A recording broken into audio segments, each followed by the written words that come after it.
Alors, bonjour Douillette, Salut j'espère que tu Bobette. vas bien. Ben oui, très Alors, bien. on se retrouve aujourd'hui pour une nouvelle capsule de Bobette et Douillette. Alors, si vous n'avez pas vu les précédentes, vous pouvez aller retourner, visionner. Celle de la semaine dernière était sur augmenter son énergie au printemps. Donc, aujourd'hui, nouveau sujet. Attention, notre anglais numéro un, Frenchy. less is more.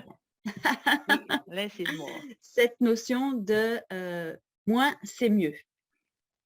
Alors, on va aller dans le vif du sujet, hein, tout de Mhm. suite, on va plonger dedans et Mhm. je vais commencer par une question pour toi parce que moi ça m'intrigue.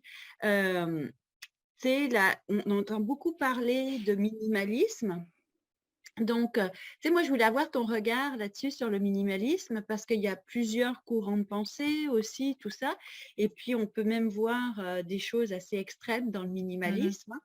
Et sur cette notion de less is more, donc moins c'est mieux, est-ce qu'il faut arriver forcément au minimalisme pour vivre ça? Ben, je vais répondre à ta question, mais je vais faire un petit détour avant. Ce qu'il faut savoir déjà, c'est que cette expression, mais malheureusement, je ne vais pas être capable de vous donner le nom, parce que c'est un nom allemand ou belge. Mais en tout cas, la première fois que ça a été nommé less is more, en fait, c'était un architecte OK. belge ou allemand avec un nom imprononçable que j'aurais dû noter, mais excusez-moi, je le mettrai dans les commentaires éventuellement. Mais donc ça, donc il faut comprendre que cette phrase-là, cette expression-là vient déjà du monde de l'architecture c'était un courant comme tout, comme l'art, etc. L'art s'est développé, l'architecture s'est développée en contradiction au courant précédent. Ok, OK. donc le less is more est devenu le nouveau courant qui a contrebalancé le courant d'avant, qui était beaucoup dans l'opulence. Donc c'est une première chose que Mmh. je voulais vous partager. À partir de là, le minimalisme est devenu, c'est aussi un courant. En fait, l'architecture, l'aménagement intérieur, la décoration suit beaucoup l'art en général, hein. Donc, on est un peu une historique comme ça qui est en contrebalancement toujours avec ce qui s'en vient avant. Et j'ai lu sur le minimalisme beaucoup. J'ai vu des vidéos comme The Minimalist, c'est deux gars vous trouvez ça Ouais. sur Netflix. Et j'ai lu aussi un livre que j'ai adoré, qui est l'essentialisme. Et pour moi, il y a une grosse différence entre les deux. Ok, donc le OK. minimalisme va nous parler de garder juste l'essentiel. Cependant, moi, dans ce que j'expérimente ou ce que je crois, c'est que l'essentiel n'est pas le même pour personne. Chacun a son propre essentiel. Ok, Mmh. donc le minimalisme, alors il y a effectivement un risque en fait avec comme n'importe quelle case. Pour moi, c'est ça qui est difficile auquel j'adhère pas, mais dans aucune des approches des métiers que j'ai eus, j'adhérais à la façon de penser unique, là, parce que j'y crois pas. Donc, mais c'est intéressant par contre pour moi, en tout cas, de m'instruire et puis de connaître les bases des uns et des autres pour comprendre qu'est-ce qui me parle, qu'est-ce qui me parle pas, puis comment ça fonctionne.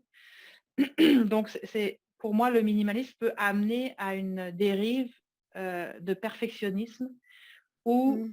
là, on est pur à outrance et on se retrouve dans un espace qui peut devenir froid. Il y a un effet de performance, d'être toujours d'être de plus en plus dans le moins, en fait. Ouais. Puis là, ça devient plus pour moi, en tout cas moi, ce que je prône, c'est l'équilibre, c'est pas le bon terme, mais l'harmonie entre qui on est et ce qui nous entoure. Et le minimalisme peut être en harmonie avec qui vous êtes, puis un choix, il y a aussi ça, on peut être minimaliste pour des millions de raisons. Ça peut être pour une idée, pour l'argent, enfin, je veux dire pour moins dépenser. Ça peut être Mmh. pour moins consommer. Ça peut être un espace plus pour être plus écologique. Ça peut être, il y a des milliers de raisons, mais on n'est pas forcément éco-responsable quand on est minimaliste. Quelqu'un qui est qui va être dans quelque chose de plus éco-responsable ou dans le slow living, qui est un petit peu c'est pas le pendant, mais c'est comme deux pensées un peu qui se rejoignent par moment. Dans le slow living, on va avoir plus cette notion éco-responsable. Donc, par exemple, quelqu'un qui est dans le slow living va avoir une garde-robe minimaliste, parce qu'on va prendre ce mot-là quand même, là. Donc, une dizaine d'items dans sa garde-robe, ou une trentaine. Mettons une trentaine, c'est plus... voilà, pour tout le temps. Le minimaliste va aller chercher des tissus éco-responsables, du Ouais. seconde main, peut-être tout cet esprit-là.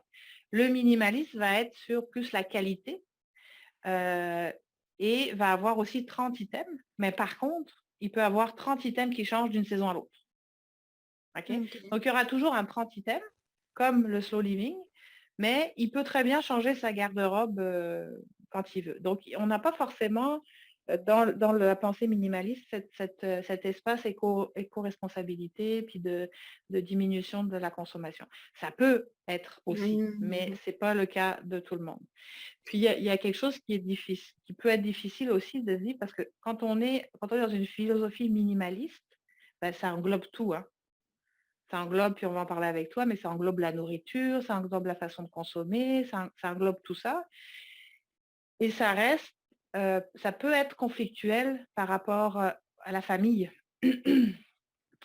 Quelque chose de juste très bête et simpliste. Les cadeaux. Un Ouais. minimaliste extrême, mettons, serait supposé ne pas accepter de cadeaux. Mais, Ok.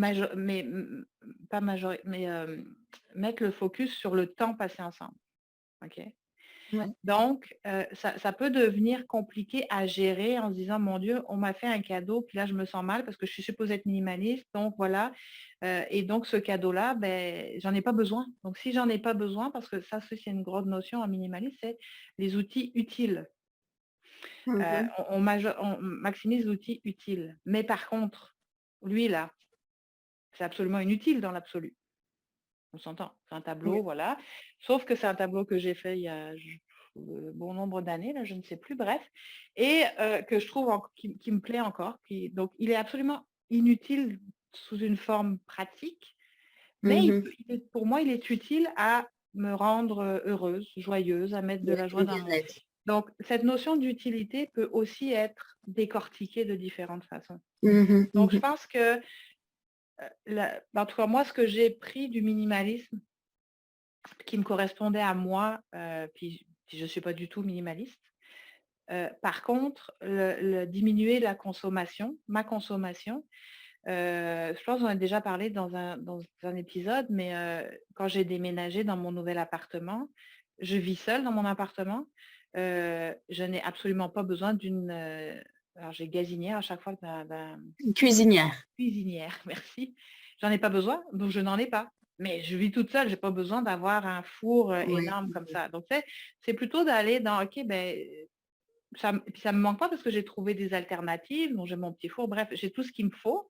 Je ne suis pas privée, mais j'ai pas besoin d'avoir autant de choses. J'ai pas de sécheuse parce que j'en ai pas besoin. Et puis en plus, j'ai la chance d'avoir un espace dans lequel je peux mettre à Tancarville, donc je fais sécher mon linge, ce qui est plus naturel, ce qui est plus écologique, ce qui use moins les vêtements, etc. Donc, c'est d'aller chercher, selon moi en tout cas, c'est intéressant de connaître les mouvements. Moi, dans ma pratique, oui, là, je veux dire, mais le commun des mortels, peut-être pas, si ça vous intéresse pas, c'est juste de la curiosité. Mais pour aller chercher ce qui correspond le plus à nos besoins. Et ce livre sur l'essentialisme, moi, m'a beaucoup ouvert les yeux. C'était général, donc c'est pas forcément sur l'habitation. Mais m'a Quel est vraiment... l'auteur de ce livre? Est-ce que tu le sais? Non? J'espérais que tu ne me poserais pas la question. C'est pas grave, on Euh, cherchera. oui, je l'ai dans mon autre pièce, fait que j'ai Matt Kane qui vient, mais je suis pas sûre du tout de l'orthographe, fait que c'est un livre avec un gros zigouigoui, mais bref, je m'excuse. C'est pas bien, Sandrine. La prochaine fois, Non, mais euh, c'est pas grave. On va mettre ça dans les commentaires ou mais, peu importe. Les gens mais chercheront. ce que j'ai aimé dans ce livre, c'est vraiment de dire revenir à son propre essentiel. Et pour moi, Mhm, c'est tout toute à la fait. différence qu'un minimaliste peut être essentialiste, mais un essentialiste n'est pas forcément minimaliste. Mhm, mhm. Donc ça, je Et trouve que c'est une notion. pour toi, less is more, ça fait, qu'est-ce que ça fait résonner pour toi, less is more? Par contre, j'aime beaucoup, euh, j'aime beaucoup cette phrase, et puis là où ça m'amène, parce que bah, c'est sûr que quand il y a moins de choses, quand on est moins en fait, quand on a beaucoup d'objets, en décoration, en design, on parle de chaos visuel, de brouhaha visuel. Le OK. brouhaha n'est pas forcément, sonore, il peut être visuel. Donc c'est de la surstimulation, puis finalement, beh, tout se noie les uns dans les autres, puis on voit plus les objets. Puis quand on en enlève et puis qu'on garde, moi c'est ce que j'ai fait pour, quand j'ai aménagé ici, où chaque objet qui rentre en fait, c'est un objet qui me fait vibrer. Puis je sais pas Mmh. si ça va aller avec le reste, mais je me pose pas la question parce que je sais qu'à partir du moment où ça fait «waouh», bah, il va s'intégrer dans le Il va décor. Donc s'intégrer dans ton espace. oui, c'est ça.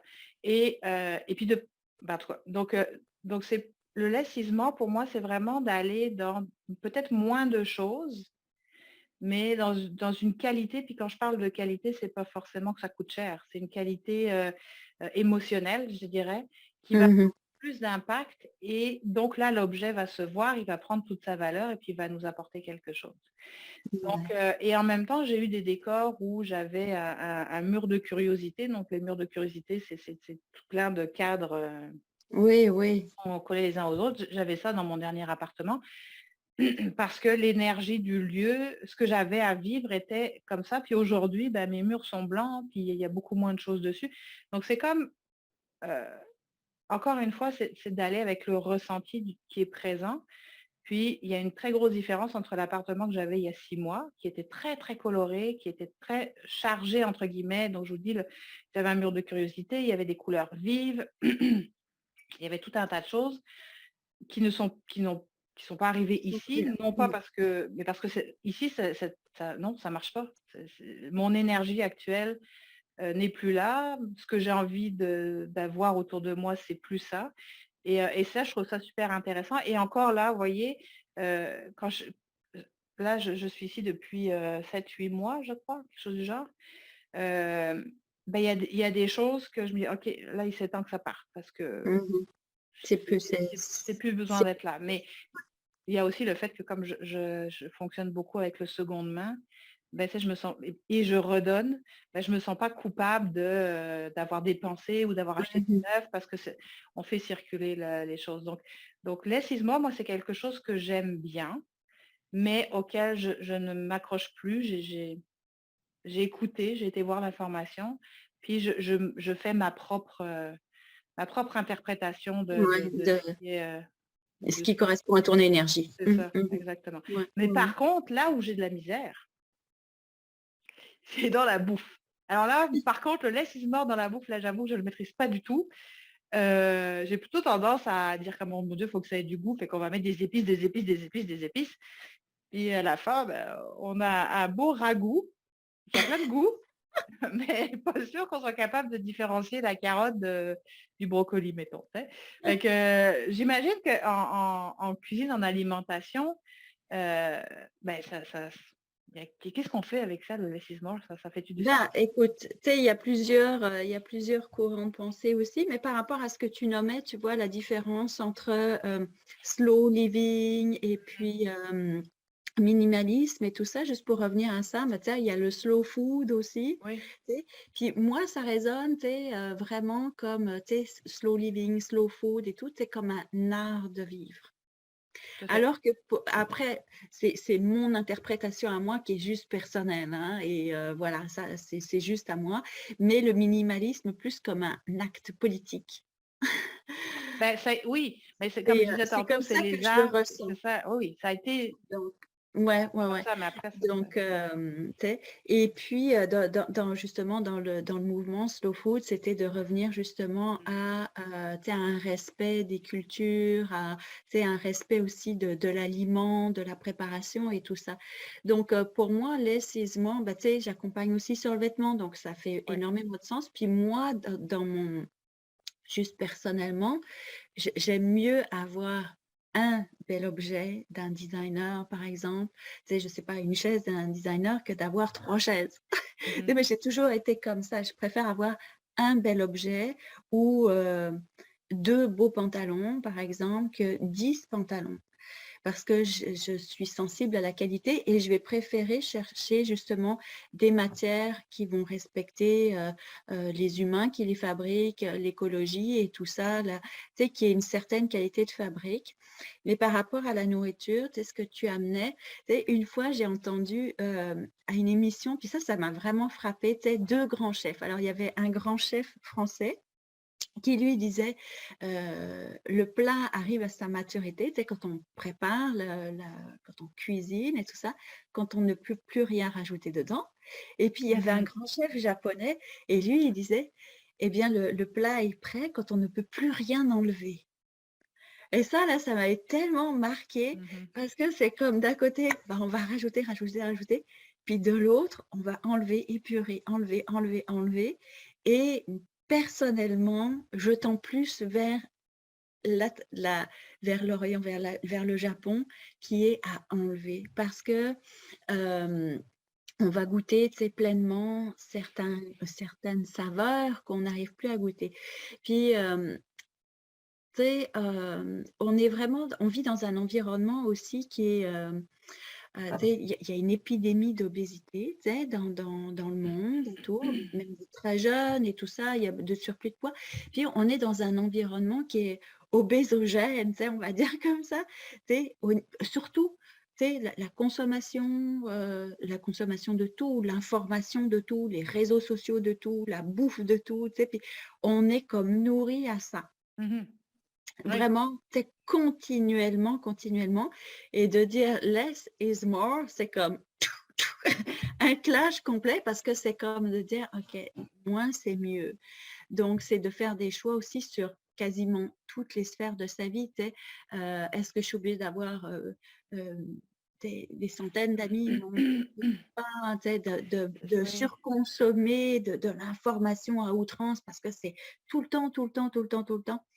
Et, et tu sais, si on regarde dans les traditions ancestrales, tu sais, avant, eh bien, ce qui était préconisé, c'était de manger 2 fois par jour, par exemple, et pas 3 fois par jour, ou plus, tu sais.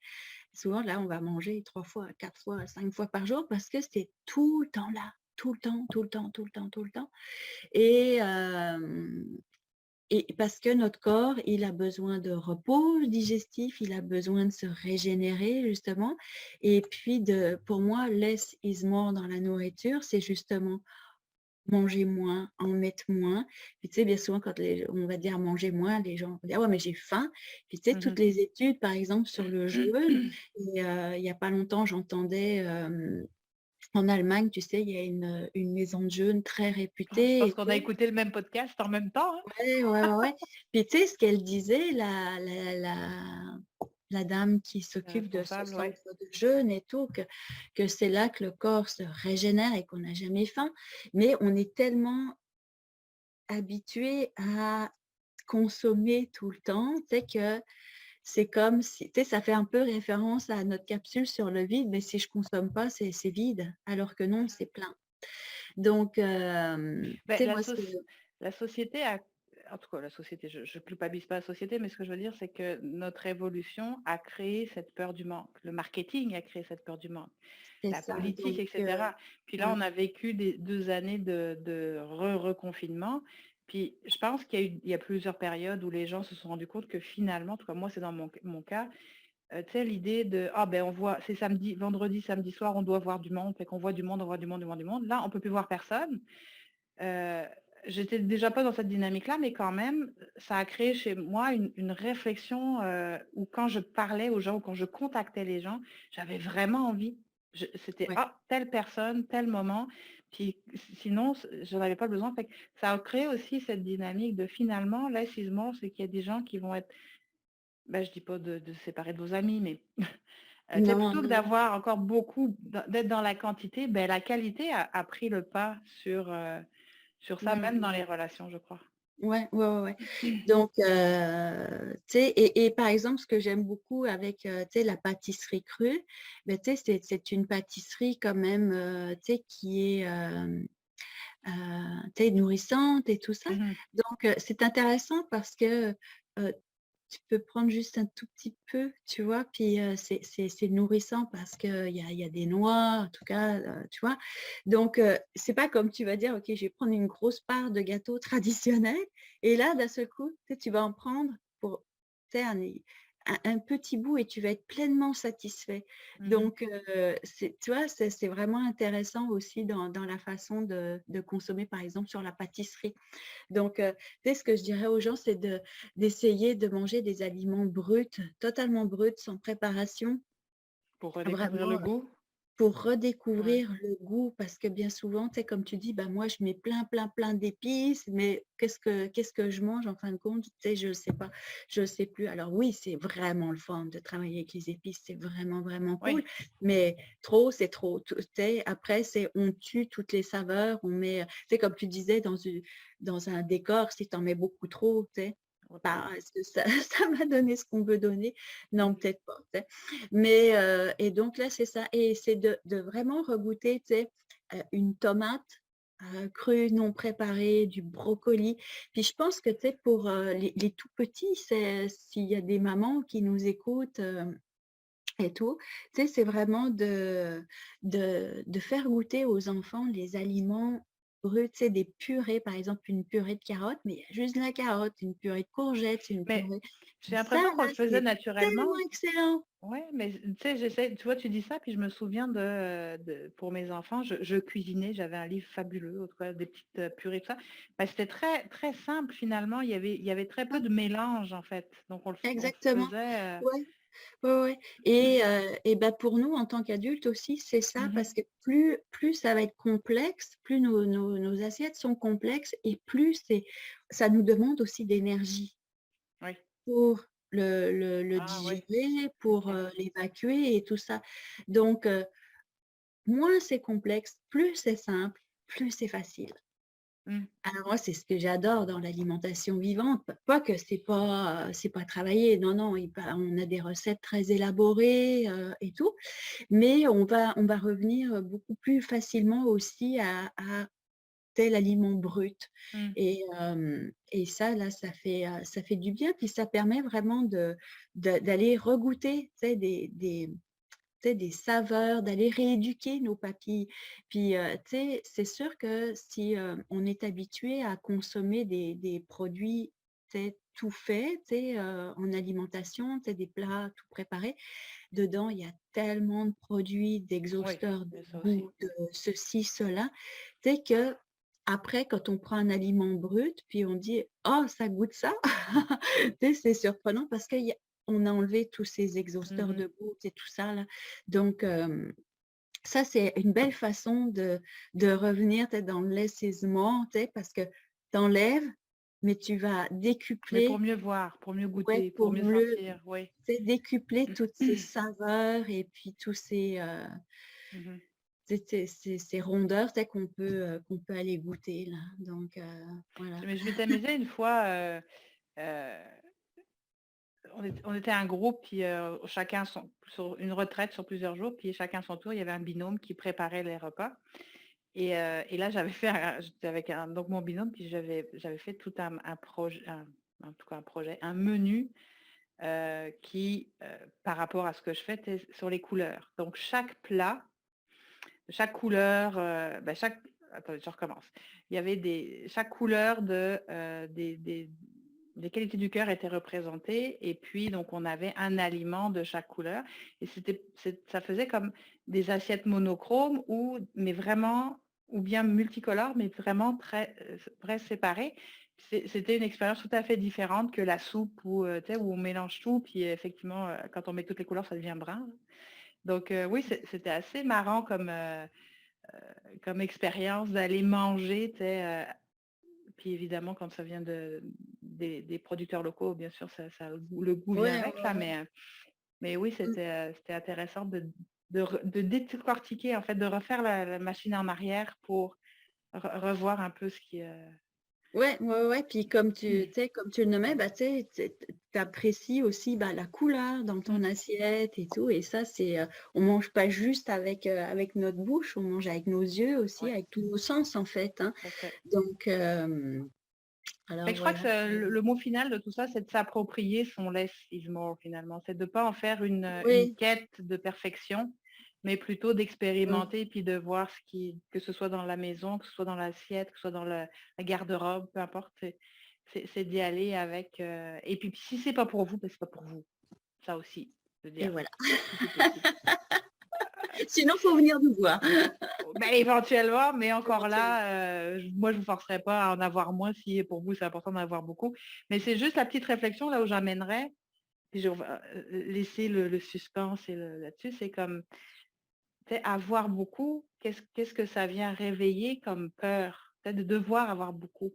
Puis je pense que cette peur du manque-là a été beaucoup, beaucoup, beaucoup nourrie dans notre vie d'aujourd'hui par, comme je disais, les médias, par tout ça. Donc, c'est juste de réfléchir à, OK, Ouais. finalement, d'avoir beaucoup, qu'est-ce que ça vient faire, qu'est-ce que ça réactive chez moi, quelle peur ça réactive.